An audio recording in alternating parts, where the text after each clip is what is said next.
آج کی ویڈیو میں ہم بات کریں گے ملک الموت کو کون سی دو جانیں قبض کرتے ہوئے افسوس اور صدمہ ہوا۔ شداد پر احسانات الہی اور اس کا کفر، شداد کا غریبی سے بادشاہ تک کا سفر۔ کہتے ہیں کہ ملک الموت نے بارگاہ رب العزت میں عرض کی ہے مولا کریم، میں نے کروڑوں لوگوں کی جانیں قبض کی ہیں، مگر دو جانیں ایسی ہیں جنہیں قبض کرتے وقت مجھے بڑا ہی صدمہ اور افسوس ہوا ہے۔ میں نے تیرے حکم کی تکمیل ضرور کی، مگر نہایت دکھ کے ساتھ۔ وہ ایک ماں اور بیٹا تھا۔ واقعہ کچھ اس طرح سے ہے کہ ایک جہاز غرق ہو گیا اور ایک عورت اپنے شیر خوار بچے کے ساتھ ایک تختے کا سہارا لینے میں کامیاب ہو گئی۔ تختہ دریا میں بہہ رہا تھا اور ماں اور بیٹا اس پر سوار تھے۔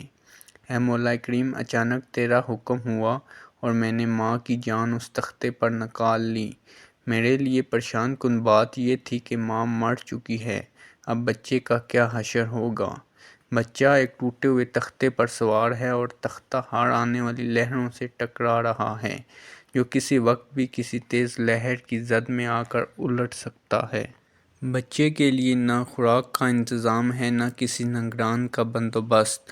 دریا کے کنارے دھوبی کپڑے دھو رہے تھے۔ اچانک کسی کی اس بچے پر نظر پڑی تو تختے کو کھینچ کر لائے۔ وہ سب بڑے حیران ہوئے کہ ماں مر چکی ہے، بچہ بے یار و مددگار تختے پر زندہ سلامت موجود ہے۔ وہ لوگ اس بچے کو اپنے سردار کے پاس لے گئے۔ سردار بیچارہ بے اولاد تھا۔ سردار خوبصورت بچہ دیکھ کر اس پر اس کا دل آ گیا اور سردار نے بچے کو اپنی نگرانی میں لے کر اسے اپنا بیٹا بنا لیا۔ یہ بچہ 8-9 سال کی عمر کا تھا کہ اپنے ساتھی بچوں کے ساتھ کھیل رہا تھا۔ اتنے میں بادشاہ وقت کی سواری کا آمد کا شور سن کر سب ادھر ادھر بھاگ گئے، مگر یہ بچہ سڑک پر اکیلا کھڑا رہا۔ بادشاہ نے سواری گزر گئی، اس کے پیچھے اس کا عملہ پیدل آ رہا تھا۔ ان میں ایک سپاہی کو راستے میں سے سرمے کی ایک پڑیا ملی۔ اتفاق سے اس بچے کی نظر بہت کمزور تھی اور سرمے کی اسے بہت ضرورت تھی، لہذا اس نے وہ سرما بحفاظت اپنے پاس رکھ لیا۔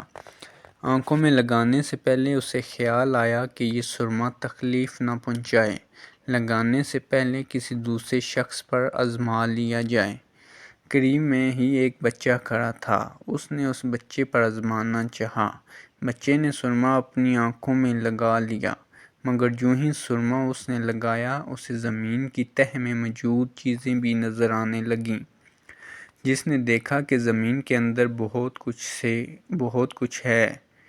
بچہ ہوشیار تھا، اس نے چیخنا چلانا شروع کر دیا، سرما لگانے کی وجہ سے میری آنکھوں میں بہت سخت تکلیف ہو گئی ہے۔ وہ لوگ سرمے کی پڑیا گرا کر چلے گئے۔ بچہ سرمے کی پڑیا اٹھا کر گھر پہنچا اور خوشی خوشی باپ کو سارا واقعہ سنایا۔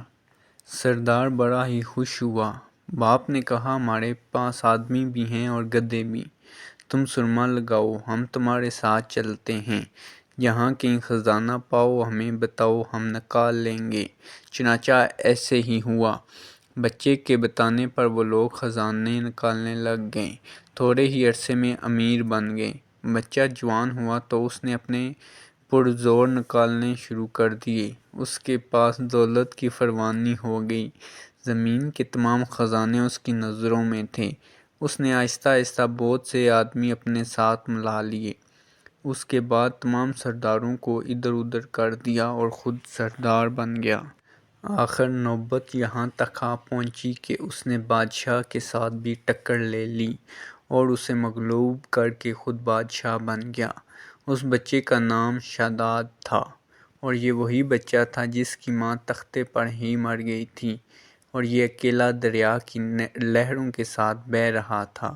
کہتے ہیں کہ جب یہ پراسرار اقتدار آیا تو اس نے حکم دیا کہ ایک ایسا کمال درجے کا شہر آباد کیا جائے جس کی ایک اینٹ سونے کی ہو اور دوسری چاندی کی۔ اس میں ایک عالیشان باغ ہو جس میں دنیا کی ہر چیز میسر ہو۔ جب وہ شہر ہر لحاظ سے مکمل ہو گیا تو شداد نے ارادہ کیا کہ جا کر اس شہر کا نظارہ کیا جائے۔ چنانچہ وہ شہر کو دیکھنے نکلا۔ ابھی وہ دروازے تک ہی پہنچا تھا کہ ملک الموت کو حکم ہوا اور اس نے وہیں اس کی روح قبض کر لی۔ اسے اتنا موقع بھی نہ دیا کہ وہ اپنے بے مثال باغ کو ایک نظر دیکھ سکتا۔ ملک الموت نے کہا کہ ہے مولا کریم، اس شخص کی روح قبض کرتے وقت مجھے بہت نہایت ہی صدمہ پہنچا کہ وہ شخص ہر چیز کر کے اسے دیکھ بھی نہ سکا۔ اللہ تعالیٰ نے فرمایا، یہ وہی بچہ ہے جس کی ماں تختے پر مر گئی تھی اور اس پر تجھے ترس آیا تھا۔ اس بچے نے بڑے ہو کر نافرمانی کی، خدا کے حکم سے بغاوت کی اور سرکشی اختیار کر لی، مگر ہم نے اسے خود ساختہ جنت میں قدم رکھنے کی مہلت بھی نہ دی اور اسے باہر ہی ہلاک کر دیا۔ اسی جنت کے بارے میں مشہور ہے کہ وہ دنیا میں موجود ہے مگر سب کی نظروں سے اوجھل ہے۔ امیر معاویہ رضی اللہ تعالیٰ عنہ کے زمانے میں ایک صحابی کا اونٹ گم ہو گیا تو وہ اونٹ کی تلاش میں کہیں اس علاقے میں جا پہنچے جہاں اللہ تعالیٰ نے اسے وہ سب کچھ دکھلا دیا۔ وہ صحابی وہاں کی کوئی نشانی بھی ساتھ لایا تھا۔ اس صحابی نے یہ واقعہ امیر معاویہ رضی اللہ تعالیٰ عنہ کے پاس بیان کیا۔ انہوں نے اس جگہ کو کافی تلاش کرایا مگر کسی کو بھی وہ جنت نہ ملی اور اسے اللہ تعالیٰ نے ہمیشہ ہمیشہ کے لیے پوشیدہ کر دیا۔